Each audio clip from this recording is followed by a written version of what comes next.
हाय नमस्कार। आजची आपली रेसिपी आहे चटाकेदार फणसची भाजी। चला तर बनवायला सुरुवात करूया। आता इथे मी तेल टाकणार आहे। फणसची भाजी असल्यामुळे थोडं तेल जास्तच वापरणार आहे मी। 2 चम्मच तेल टाकलेलं आहे।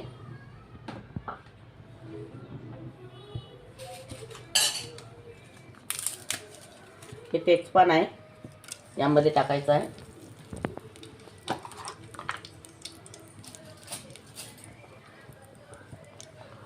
अदरक लसूणचा पेस्ट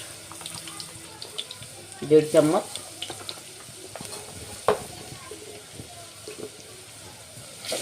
पेस्ट थोडा छान होऊ द्यायचा, कलर येईपर्यंत थोडा, फक्त कच्चेपणा जाईपर्यंत अदरक लसूण शिजू द्यायचं आपल्याला।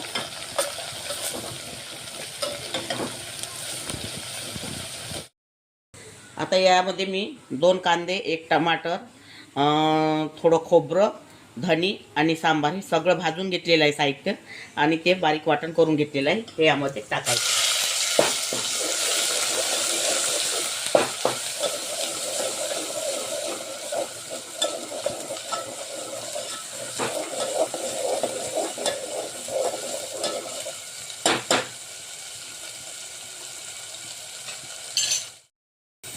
आता इथे मी अर्धा किलो फणस घेतलेला आहे आणि त्याला थोडं वाफवून घेतलेलं आहे। फणस थोडा शिजलेला आहे हा फणस बघा। आता हे मसाले सुद्धा आपले झालेले आहे। ह्या मसाल्यामध्येच मी हा फणस टाकणार आहे आता।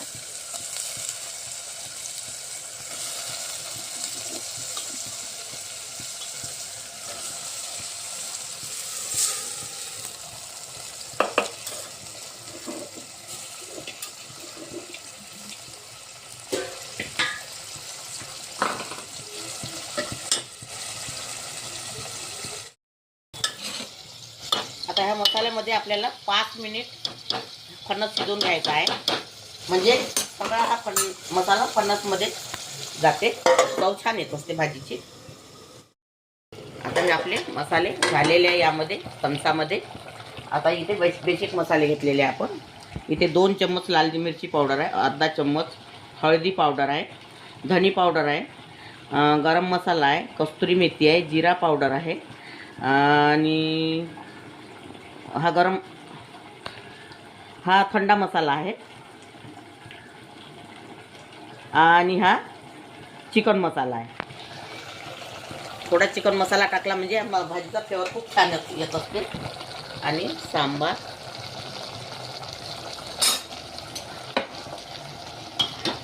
त्याला छान आता परतून घ्यायचं। स्वादानुसार मीठ टाकलेलं आहे। या पद्धतीची तुम्ही एक वेळा भाजी करून बघा, खूप छान टेस्टी, चवीला खायला खूप छान लागते खायला। आता ह्या मसाल्यामध्ये आपल्याला आणखी 5 ते 7 मिनिटं मुरू द्यायचे आहे भाजीला, म्हणजे तेल सुटेपर्यंत। आपली भाजी छान मुरलेली आहे बघा। आता याला मी थोडं जसं लागते तसं फक्त थोडं पाणी सोडणार आहे।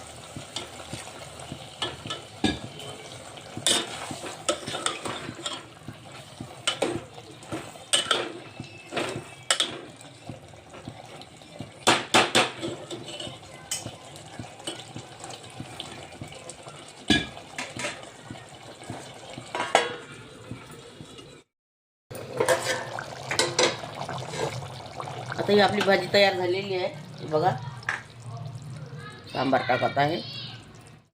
ही भाजी तयार झालेली आहे। अगर तुम्हाला माझी रेसिपी आवडली असेल तर व्हिडिओला लाईक करा, शेअर करा, चॅनलला सबस्क्राईब करा, आणि फेसबुकवरती जाऊन फॉलो करा। व्हिडिओ बघितल्याबद्दल धन्यवाद।